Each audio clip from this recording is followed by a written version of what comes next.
And I went off to this race, the World Championships in 2001. And up to this point, what was happening in these races is that if I came out of the water way far behind, my race was over. Because that was the story I told myself. Terrible swim, my race is over.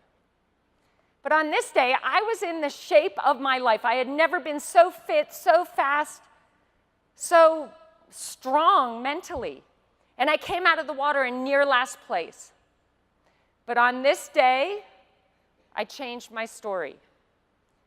Instead of saying, terrible swim, my race is over, I said, okay, that was a crap swim, but I'm in the shape of my life. I'm going to get on that bike. I'm going to ride harder than I have ever ridden before and do whatever it takes to get as close to the front as I can.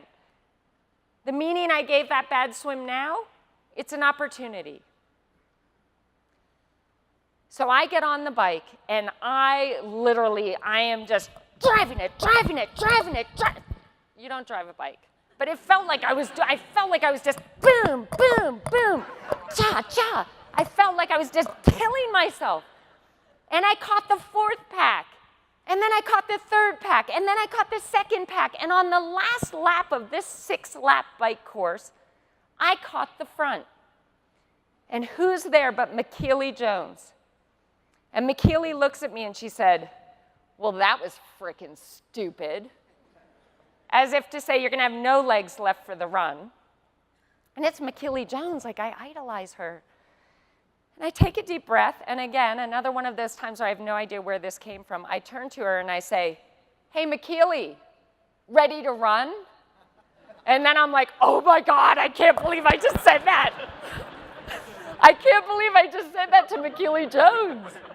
But I get off the bike and I park my bike and I take off like I'd never taken off before, faster than I did in that first race. And in the first 25 meters, they handed me a bottle. And I grab the bottle and I drink. I have this thing, a little leftover OCD. I cannot litter. It really upsets me if somebody litters. And I took my sip and I'm like, there's no trash can.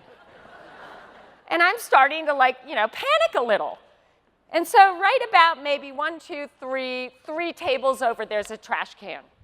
And I'm like, I can only try. And so I'm running as fast as I can, and I fling the bottle, and boom, in the basket. I'm like, oh my God, it's a sign.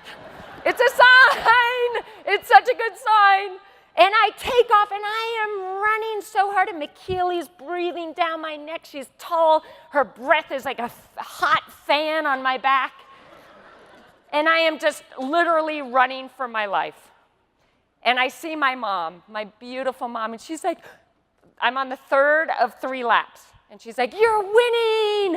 You're winning! And I'm like, oh my God, I'm about to pee my pants. Oh my God, I'm winning! But then I get to Brett, and Brett's like, you haven't won anything yet! And I'm like, ah! She must still be there. So I'm taking off thinking that McKeely must still be there.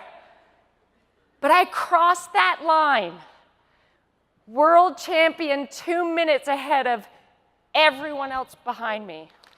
And thank you. Thank you so much, you guys. But you know what? I don't say that to get applause or oh, how cool am I? I'm a world champion. That's not what any of this is about.